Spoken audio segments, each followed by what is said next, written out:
Palmas Reales, Iglesia Bíblica Bautista, perfeccionando tu vida con la palabra de Dios.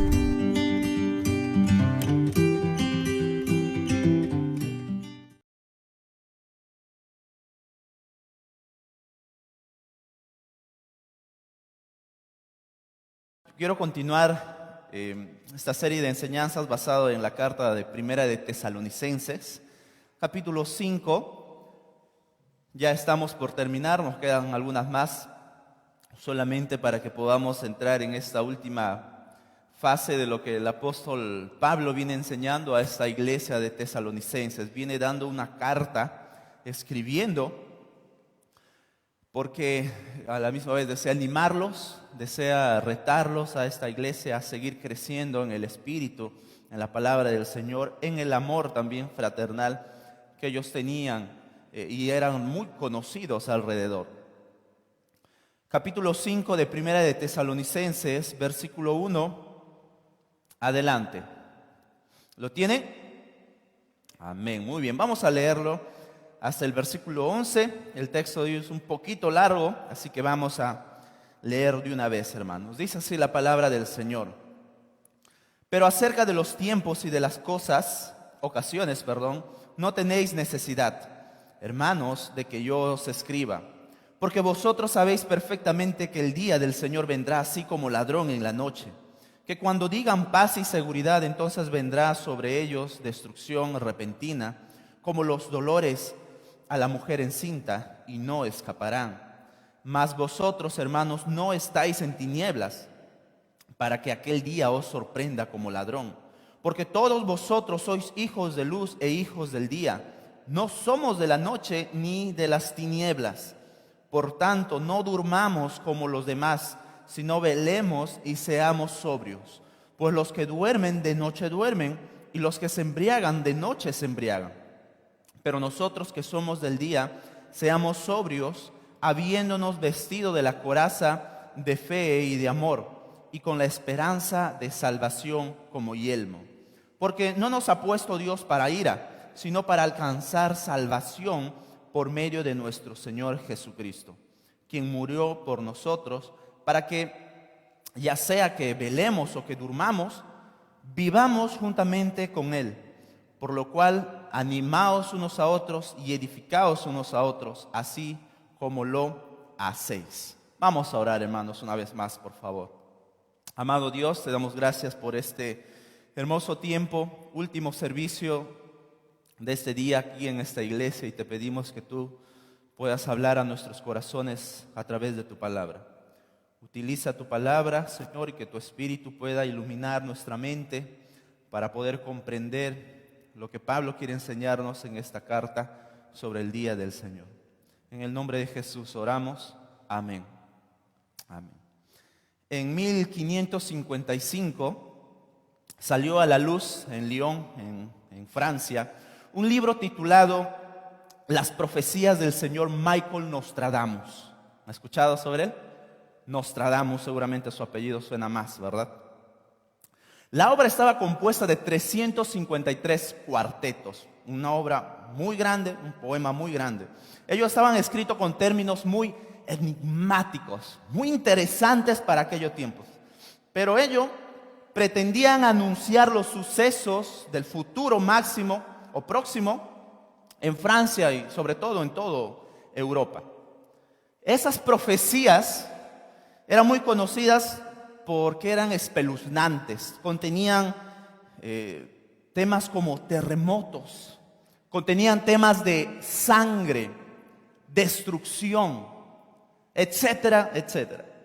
Incluso en la actualidad ya se han hecho muchas películas en referencia a esas grandes destrucciones de lo que venía. No sé si usted recordará que hace unos cuantos años, a partir del 2012, creo un poquito más atrás, se empezó a escuchar algunas supuestas profecías que Nostradamus había encontrado, o que había profetizado prácticamente, y que se cumplirían, y la gente estaba de miedo, estaba asustado, los terremotos, lo que se viene y cualquier cosa.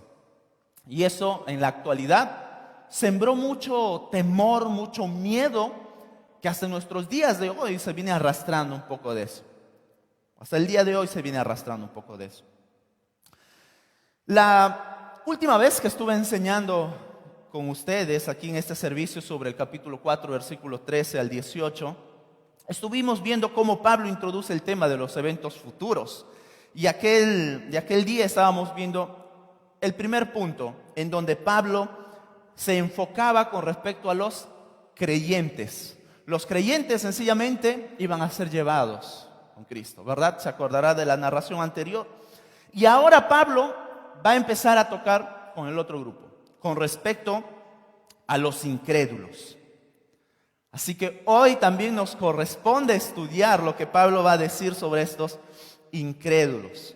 Con respecto a los creyentes, mis hermanos, tanto muertos en Cristo, los que ya partieron a la presencia del Señor, o los que estamos vivos ahora, si el Señor viene pronto, seremos llevados al cielo para reunirnos con nuestro Salvador. ¿Cuántos dicen amén a eso? Amén. De repente no están seguros, por eso no dicen, ¿verdad? Amén, de repente no lo sé, pero le animo, mi hermano, para que esta verdad que hoy vamos a estar viendo sea muy anclada en su corazón en esta noche.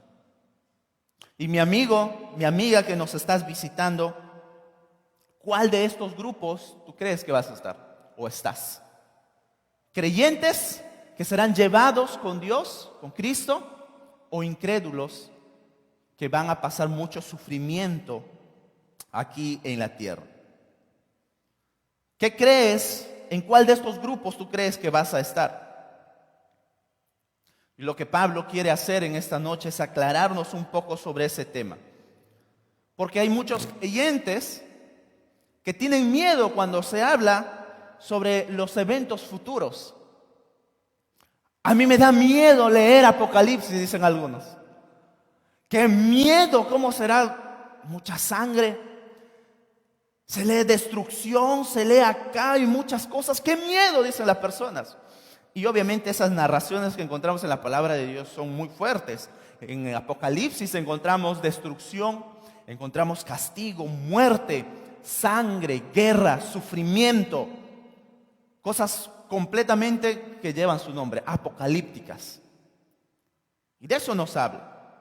De hecho, mis hermanos, la destrucción que causó la Segunda Guerra Mundial es un juego de niños al lado de la narración de lo que va a pasar y que Apocalipsis ya nos está dando. Es un juego de niños de lo que va a pasar según la Segunda Guerra Mundial. Sin embargo, nosotros los creyentes no pasaremos por esto. Vamos a estar en el cielo. Nostradamus, en cierta manera, mencionó algo, pero él ni siquiera se acercaba a la verdad de lo que dice la palabra de Dios. Algunos comentan hasta de repente se copió él de las profecías de la Biblia para asustar a la gente y para que pueda estar al pendiente de lo que obviamente el gobierno pueda hacer, impulsar y hacer esto, y las personas puedan ser obedientes al sembrar el miedo por medio de los escritos de Nostradamus. Y Pablo le recuerda a estos hermanos de Tesalónica algo muy interesante, mis hermanos, que ellos saben lo que va a pasar. La iglesia de Tesalónica no estaban desconociendo todas estas enseñanzas que Pablo ya les había enseñado. Versículo 2 dice: porque vosotros sabéis perfectamente, ustedes saben perfectamente las cosas que van a venir. Ya habíamos hablado que Pablo solamente estuvo 3 semanas en esta iglesia de Tesalónica, enseñándoles de día y noche. Y incluso Pablo estaba trabajando para sostener sus necesidades a sí mismo. Y allí es donde Pablo, con todo su amor, con todo el tiempo o poco que le quedaba, sobre todo, empezó a enseñar a estos creyentes sobre los eventos futuros. Nosotros hablábamos que en el seminario nos toma 2 semestres estudiar lo que son los eventos futuros. 2 semestres, 1 año prácticamente. Y esta iglesia solamente tuvo 3 semanas y Pablo les dice: ustedes saben perfectamente todas las cosas. Yo de hecho ni me acuerdo todo lo que el pastor me enseñó, pero con el estudio personal uno se va recordando, va aprendiendo mucho más. Y sobre todo, mis hermanos, en la página de YouTube de la iglesia, ahí ustedes pueden ver el curso sobre profecía, que está abierto completamente para que puedan estudiarlo y puedan repasar. Y estos hermanos, una vez más, sabían las cosas que van a pasar. Y lo mismo, mis hermanos, en la actualidad, usted no debe de tener temor cuando hablamos sobre estos temas, si es un hijo de Dios. Si usted tiene dudas o temor, usted puede que desconozca las enseñanzas de la palabra de Dios. Porque cuando nosotros estudiamos o conocemos la palabra de Dios, ello nos trae paz, nos trae descanso, nos da entendimiento, sabiduría. Puede comprender usted la palabra del Señor. Y esta iglesia sabía muy bien las palabras que Pablo les había enseñado. Así que hoy quiero que veamos entonces con este tema que yo he titulado al sermón de esta noche, el día del Señor. El día del Señor. Primero, en el versículo 1 tenemos lo que Pablo nos presenta. Pero acerca de los tiempos y de las ocasiones, no tenéis necesidad, hermanos, de que yo os escriba. Pablo primeramente aquí les está diciendo que tenemos que conocer la palabra de Dios. Tenemos que, al menos ellos, recordar lo que Pablo ya les había enseñado. Esta iglesia entendía bien acerca de estos tiempos difíciles que se acercaban. Comprendía muy bien. Por ello es que no necesita que Pablo les vuelva a enseñar todo. Pablo en su escrito le dice, ustedes ya saben, hermanos, no hay necesidad de que los vuelva a hacer. Recuerden, por favor, todo lo que ya hemos visto. Y la pregunta sería, ¿de qué cosas Pablo les había enseñado? ¿Qué cosas es lo que Pablo les había enseñado? Y Pablo nos presenta sencillamente un resumen de todo lo que le enseñó a esta iglesia. Los tiempos y las ocasiones. Algunas traducciones lo traducen como las temporadas. Así que vayamos en partes, mis hermanos. En el texto griego tenemos unas dos palabras aquí que son muy conocidas o en algún momento hemos escuchado. Cronos y kairos. La palabra cronos sencillamente hace referencia a un espacio de tiempo medible por el ser humano. Que usted y yo podemos medir por la hora, el día, las semanas, los meses, los años. Tenemos un calendario. Eso habla de cronos. Podemos medirlo. Es medible para el ser humano. Pero la palabra que Pablo usa a continuación es la palabra kairos. La palabra kairos hace referencia a tiempos determinados únicamente por Dios. Únicamente por Dios. Solo Él lo conoce y Él lo maneja. Y Él sabe en qué tiempo va a introducir algún evento que Él tenga en su agenda. Ese tiempo no es medible por nosotros. Es decir, son espacios o tiempos que están fuera de nuestra medición como seres humanos. No nos corresponde saber, no nos corresponde conocer esos tiempos. Solamente Dios lo establece. Así que si usted escucha a alguien decir, el día del Señor va a ser tal día, es un charlatán. Es un charlatán. Porque los tiempos de Dios, solamente Dios los conoce. Solamente Él los puede determinar en qué tiempo van a suceder ciertos eventos, como Él mismo lo establezca, mis hermanos. Él es el único que puede determinar el kairos de Dios. Hace referencia una vez más a un tiempo establecido únicamente por Dios. Y Pablo utiliza estas dos referencias acerca de los tiempos y de las ocasiones o de las temporadas. Muchas veces usan algunos. Ustedes conocen estos dos tipos de tiempos en el cual Dios trabaja. Ustedes comprenden completamente. Y esta iglesia lo entendía. ¿Cuáles eran esas diferencias, mis hermanos? Ahora, si usted entiende lo que vamos a ver hoy en esta noche completamente, y es mi deseo el poder también hacerlo con ustedes, vamos a poder conocer lo que esta iglesia de Tesalónica al menos entendía en cierta parte.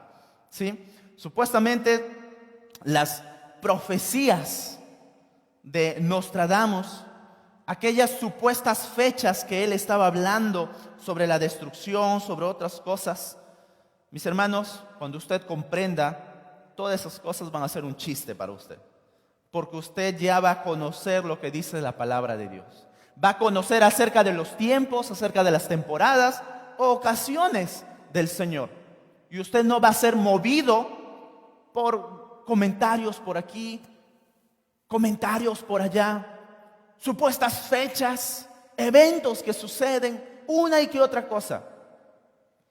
Y pueden que se acerquen en muchas cosas a ciertas predicciones de lo que se acerca, pero el único que sabe todo eso es el Señor.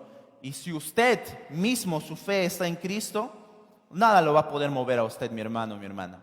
Nada, nadie lo va a poder mover. Y esto es lo que Pablo hace referencia cuando está diciendo sobre los tiempos y de las ocasiones. Y es aquí como conocemos el día del Señor. ¿Qué es el día del Señor, mis hermanos? ¿Qué es el día del Señor que Pablo introduce en el verso 2? Porque vosotros sabéis perfectamente que el día del Señor vendrá, así como ladrón en la noche. El día del Señor que Pablo está usando aquí no hace una referencia al cronos o a ese tiempo medible. Lo que Pablo está diciendo aquí que es un tiempo en el cual no le pertenece al ser humano saber. El día del Señor está puesto y establecido en el Kairos, en un tiempo establecido por Dios. Usted y yo, sencillamente, cuando pasen estas cosas que Pablo estará introduciendo y que vamos a ver, no lo vamos a saber en qué momento, porque la fecha no nos ha sido dada, pero vamos a estar atentos a lo que va a pasar. Mis hermanos, a este día también se le conoce como el día de Jehová, como el día de Jehová. También lo tenemos como el día de la ira, el día de la venganza en muchas otras ocasiones. Ahora, ¿qué es este día del Señor? John MacArthur menciona que es un juicio divino catastrófico sobre los impíos. Eso es el día del Señor. Día de Jesucristo es otra cosa, por favor. Día de Jesucristo hace referencia a los eventos del Señor Jesús cuando Él venga por su iglesia o también cuando habla acerca del milenio. Día del Señor Jesucristo es otra cosa, no vaya usted a mezclar. Día del Señor es un juicio divino catastrófico sobre los impíos. Y este evento será un tiempo en el que Dios va a derramar su furia sobre los malvados. ¿Furia? ¿El Señor va a derramar furia? Veamos lo que dice algunos pasajes. Se los voy a leer. Dice en este texto, se usa el día de la venganza en Isaías 34:8. Dice, porque es día de venganza de Jehová, año de retribuciones en el pleito de Sión. Es día de venganza. Ahí en Isaías mismo 61:2 dice, a proclamar el año de la buena voluntad de Jehová y el día de venganza de Dios nuestro. Isaías 63:4 dice, los pisé con mi ira y los hollé con mi furor, y su sangre salpicó mis vestiduras y manché todas mis ropas, porque el día de venganza está en mi corazón. Y de repente aquí alguien se está preguntando que estas palabras lo dice Dios. ¿Que acaso Dios no es un Dios de amor? ¿No es un Dios de misericordia, Dios de gracia? Sí lo es. Pero también Dios es un Dios de venganza. También Dios es un Dios de ira. Dios sigue siendo ambas cosas en sí mismo, mi hermano. Y Dios, todo este día de la venganza o día del Señor, lo va a derramar en un tiempo establecido. Que ahora usted y yo estamos disfrutando de un tiempo de gracia y de amor y de misericordia. Usted, si está aquí y se ha puesto su fe en Jesús, está disfrutando de la gracia y del amor del Señor Jesús. Hoy es día de gracia, hoy es día de salvación, pero va a llegar un día de venganza, en donde el hombre ya no tendrá más escapatoria, donde el hombre, si no ha puesto su fe en Jesús, ya no tendrá más escapatoria. Hoy es el día de salvación. Hoy es el día en el cual Jesús mismo nos habla a nuestros corazones para venir ante Él.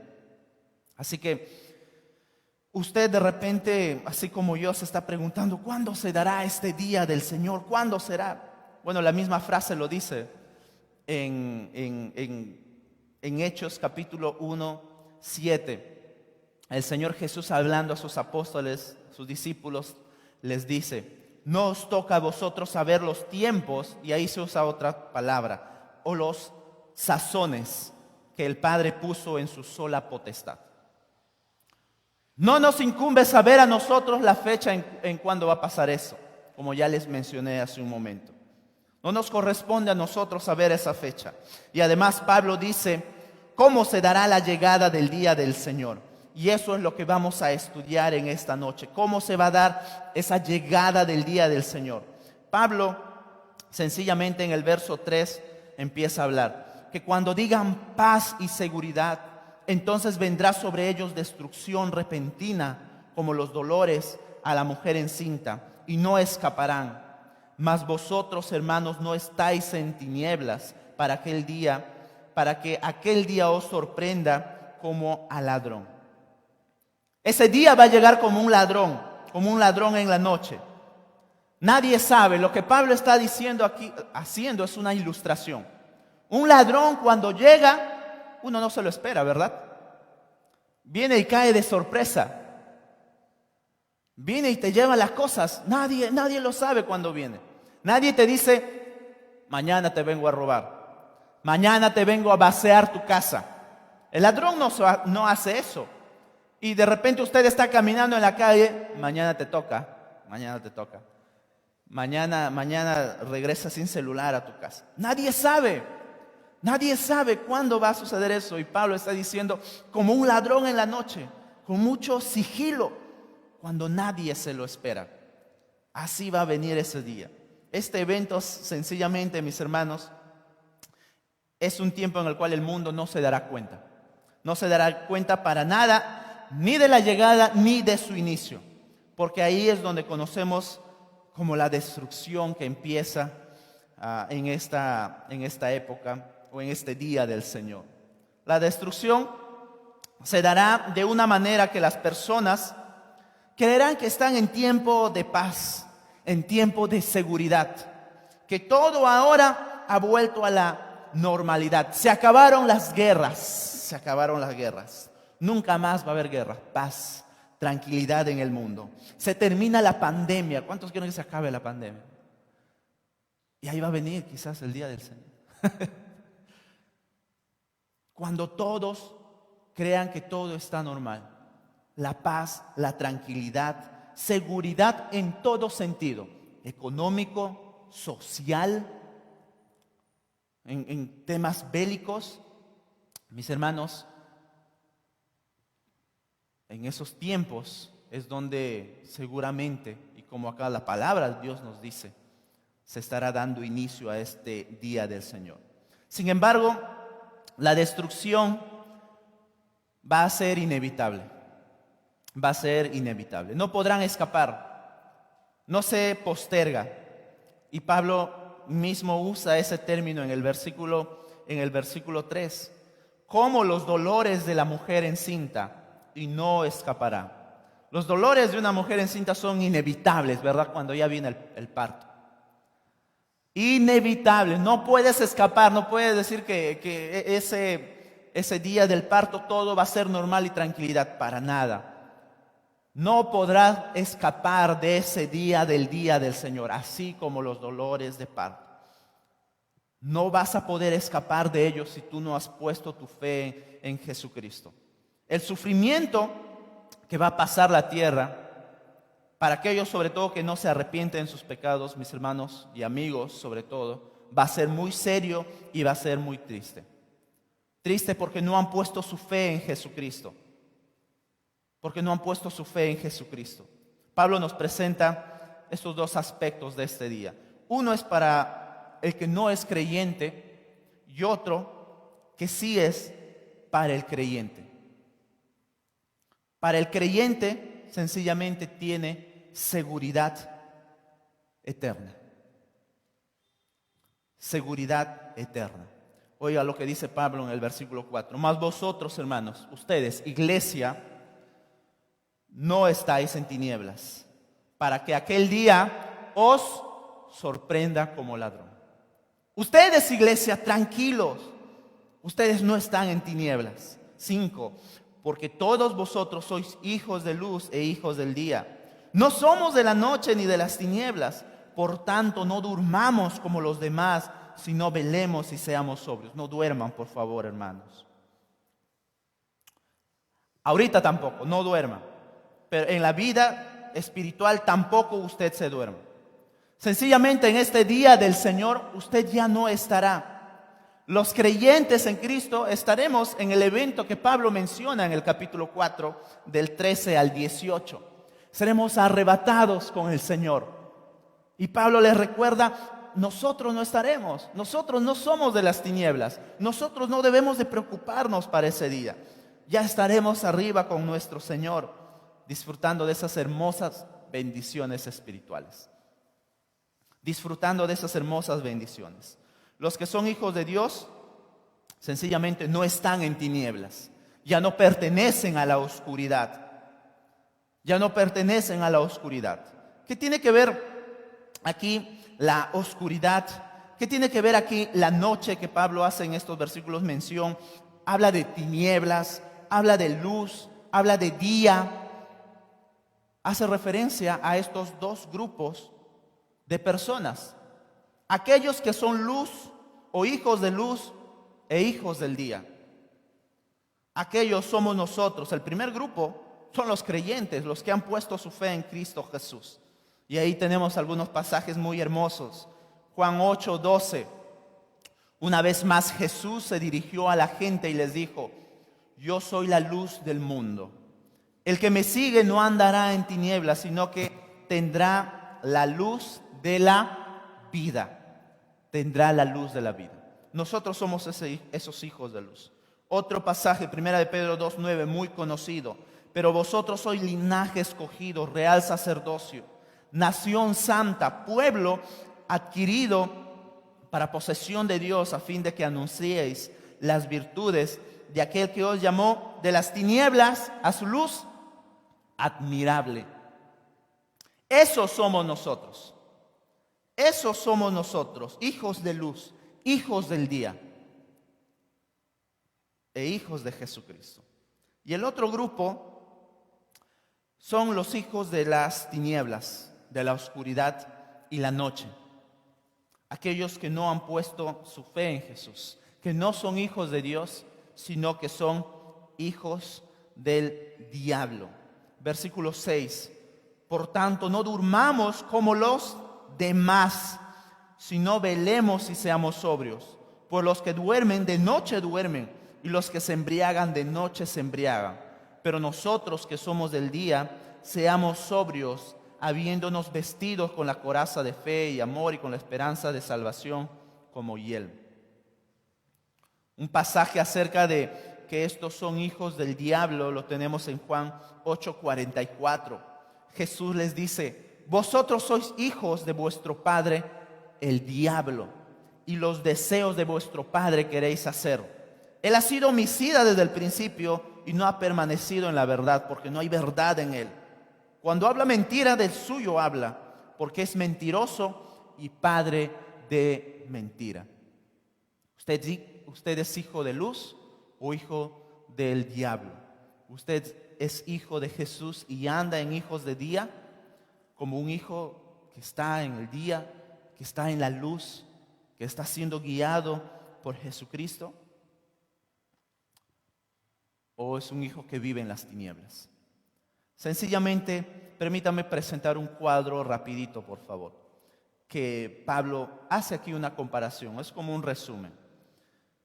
Acerca de los incrédulos, que Pablo se refiere como a ellos, y acerca de los creyentes, que Pablo se refiere como a vosotros y nosotros, que están en estos 4 versículos que hemos leído. Los incrédulos sencillamente están durmiendo, y esto habla de la muerte espiritual. Ellos están muertos espiritualmente y están obviamente durmiendo espiritualmente. Pero los creyentes están alerta y están velando. Los incrédulos están borrachos porque viven en las tinieblas, en la oscuridad. El creyente anda sobrio bajo la dirección del Espíritu Santo. El incrédulo anda en tinieblas. El hijo de luz, el creyente, anda en la luz. El incrédulo es hijo de la noche e hijo de las tinieblas. El creyente es hijo de la luz y del día. El incrédulo o los incrédulos serán sorprendidos por el día del Señor como ladrón en la noche. Los creyentes estarán con el Señor Jesús en el cielo. El incrédulo tendrá destrucción repentina e inevitable. El creyente no es puesto para la ira, sino para la salvación y la glorificación por Jesucristo. Así sencillamente es como nosotros podemos estar a salvos en nuestro Señor Jesús. El cristiano puede experimentar seguridad de la ira de Dios porque ha puesto su fe en Jesús. Usted y yo, si hemos puesto nuestra fe en Jesucristo, no tiene de qué preocuparse y de qué asustarse de la ira de Dios, del día del Señor. Y aquí Pablo sencillamente hace un llamado a los hijos de Dios, mis hermanos. Al parecer, a Pablo, el hecho de estar sobrio, el hecho de estar alerta, de estar velando, le trae a la imagen un soldado romano. Aquel soldado romano que está alerta, que está al pendiente y sobre todo que está en atención, está firmes, esperando obviamente la orden de su Señor. Y Pablo introduce aquí dos términos: la coraza y el yelmo.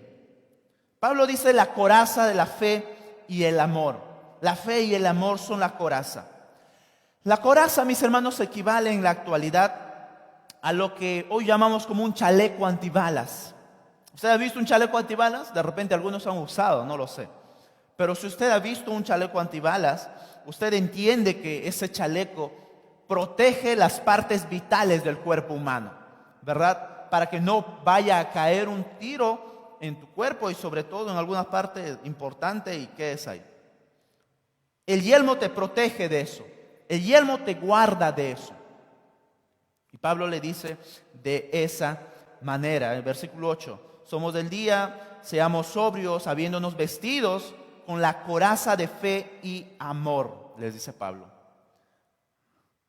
Y con la esperanza de salvación como yelmo. El yelmo hace referencia a la esperanza de la salvación. Y un yelmo es lo que protege la cabeza. Es un casco. En la actualidad lo equivale a un casco. Protege tu cerebro, una parte importante de nuestro cuerpo. Seguramente usted ha visto en la calle cuando va, muchos motociclistas tienen su casco, ¿verdad? Y eso los protege de grandes daños que puedan sufrir ante un accidente. Estas tres áreas, mis hermanos, que Pablo nos menciona que deben ser protegidos por la coraza y el yelmo, esas tres cosas de fe y amor y la esperanza de la salvación, equivalen a la parte vital de la vida espiritual del creyente. La fe, el amor y la esperanza de la salvación. Estas tres cosas sencillamente nos protegen de las acechanzas del diablo. Nos protegen de las acechanzas del diablo. Y Pablo les dice en Efesios a la iglesia: vestíos de toda la armadura de Dios para que podáis estar firmes contra las acechanzas del diablo. Tiene que vestirse de la armadura de Dios, porque el diablo lo primero que empieza a hacer es atacar tu fe. Es atacar tu fe. Si no te vistes de la armadura de Dios, el diablo empieza a atacar tu fe, haciéndote dudar de Dios.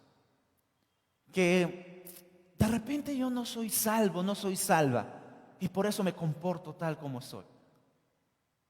De repente, no sé, de repente Dios a mí no me ama.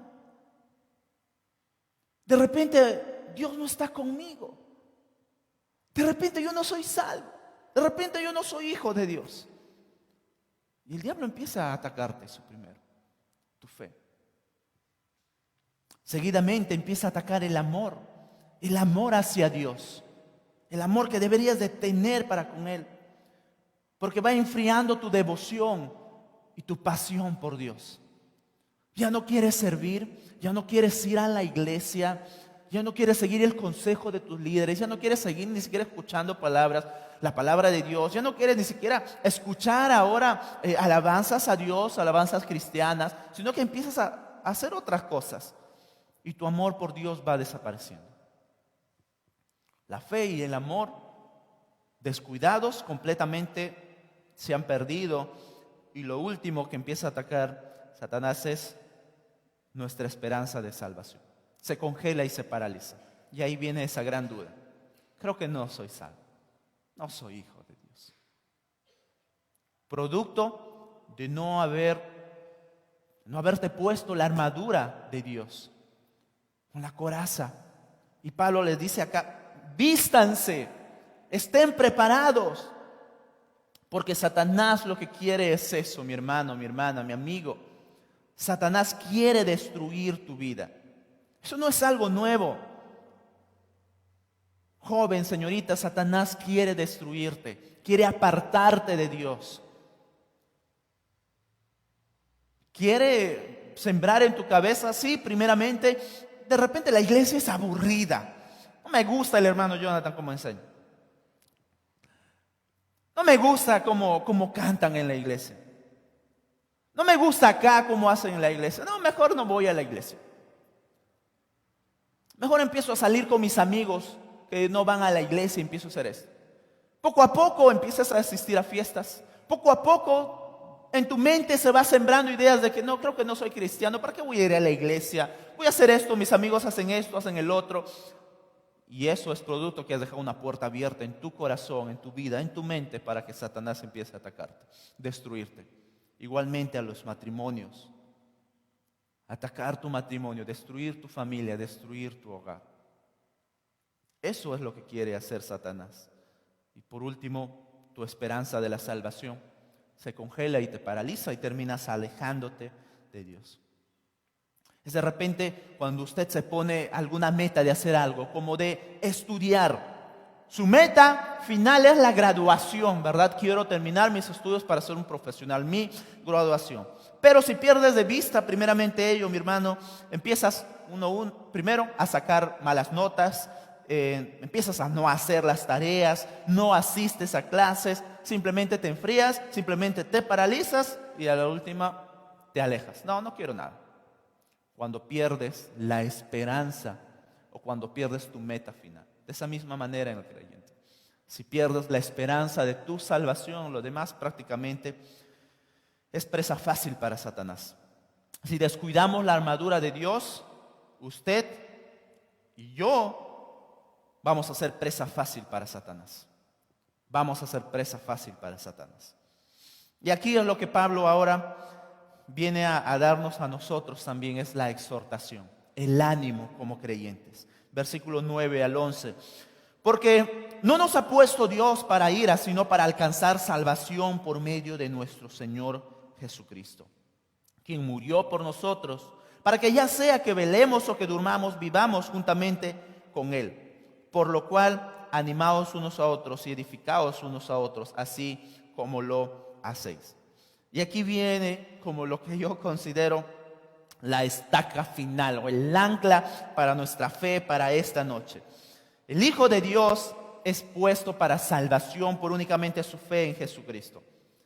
Usted, mi hermano, mi amigo que nos visita, si ponemos nuestra fe en Dios, usted y yo, ya sea que estemos en alerta, es decir, estemos velando o quizás estemos durmiendo, como Pablo hacía mención en el texto anterior, muertos, porque Pablo utiliza un eufemismo acerca de la muerte. Ya estemos velando o durmiendo, estamos vivos en Él. Estamos vivos con Cristo. Estamos vivos con Cristo. Mis hermanos, el creyente vive sencillamente en dos estados, vamos a ponerlo así. En lo espiritual, estamos viviendo con Cristo, ¿verdad? Tenemos una relación con Él. En la carne, es decir, en lo físico, vivos o muertos, pertenecemos a Dios. ¿Qué quiere decir esto? No hay pierde. Usted no pierde nada si ha puesto su fe en Jesucristo.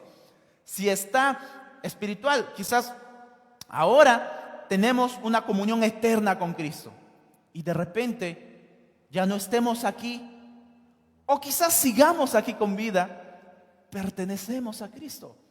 Usted no tiene nada que perder si ha puesto su fe en Jesucristo. Eso es lo que Pablo nos quiere decir en esta noche. Porque esa gran verdad se hace realidad, como dice en el verso 10. Quien murió por nosotros, para que ya sea que velemos o que durmamos, vivamos juntamente con Él. ¿Se da cuenta? Usted no tiene pierde. Usted no tiene alguna pérdida al siquiera morir y dejar de vivir aquí en este lugar, en esta tierra. Usted se va con Cristo. Y cuando Cristo venga, usted le resucitará primero, aunque ya estará morando con Él. Así que lo que quiero hacer ahora para ir terminando, mis hermanos, es animarlos también a ustedes. Mi hermano, mi hermana, ¿cómo estás viviendo tu vida cristiana?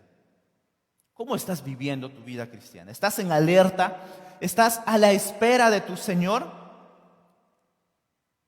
Lo que Pablo quiere hacer en este texto no es mostrarnos los grandes misterios de la venida de Cristo y de la ira del Señor de ese día. Pablo nos dice lo necesario, no para que usted se llene de conocimiento, y el conocimiento no es malo, para que usted viva conforme a la venida de su Señor que está cerca. Y le animo para que pueda meterse a cursos de escatología bíblica. Le animo para que pueda meterse al curso que está en YouTube, dirigido por nuestro pastor. Pero eso nos debe llevar a vivir cada día a la espera de nuestro Señor Jesucristo, no a llenarnos de conocimiento. ¿Cómo está viviendo usted con esa verdad? El día del Señor se acerca, el día de la venganza, el día de la ira, el día de Jehová, el día del Señor se acerca. Aunque usted no estará allí, porque considero que ha puesto su fe en Jesucristo, usted está alerta y a la espera. Este mundo le va a dar falsa tranquilidad, porque de repente, ya quiero que vuelva a la normalidad todo. Yo sé que todos deseamos eso. Pero la venida del Señor está cerca, mi hermano, mi hermana. Le animo a vivir una vida como corresponde a un hijo de luz. Como puse hace unas semanas un ejemplo.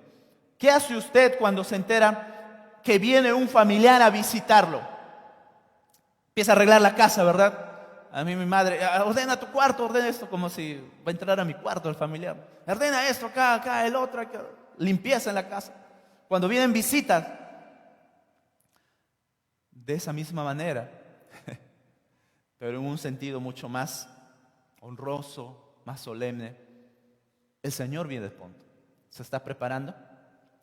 ¿Está ordenando su vida? ¿Está arreglando su vida? Le animo a eso. Mi amigo y mi amiga, me apena decir que si tú no pones tu fe en Cristo, tú no estarás con Dios en ese día. Tú estarás aquí, puesto para el día de la ira, para el día de la venganza de Dios. Ese día no habrá escapatoria.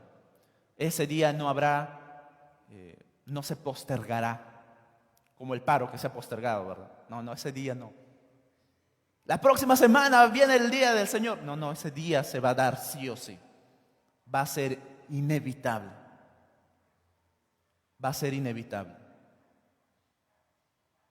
Pero ahora, hoy, estás en el día de la gracia, el día de salvación. Dios te ofrece la salvación a ti para que vengas a Él. Para que ya no estés en ese día de la destrucción, ya no haya tristeza en tu vida. ¿Por qué no vienes a Cristo? ¿Por qué no pones tu fe en Él? Y sencillamente le dices, Señor, aquí estoy. Pero es que yo no sé, es que en la iglesia dicen, es que ahí no van a fiestas. Es que voy a tener que dejar de ir a fiestas, de tener que tomar alcohol, voy a tener que hacer esto. No, mis hermanos. Algunos piensan que la vida cristiana es eso. Es parte de eso, pero es mucho más. El Señor solo te pide una cosa, no te pide eso. Él pide toda tu vida. No te pide que dejes de tomar, te pide toda tu vida. Él te pide todo. Y Él quiere que rindas tu vida a Él.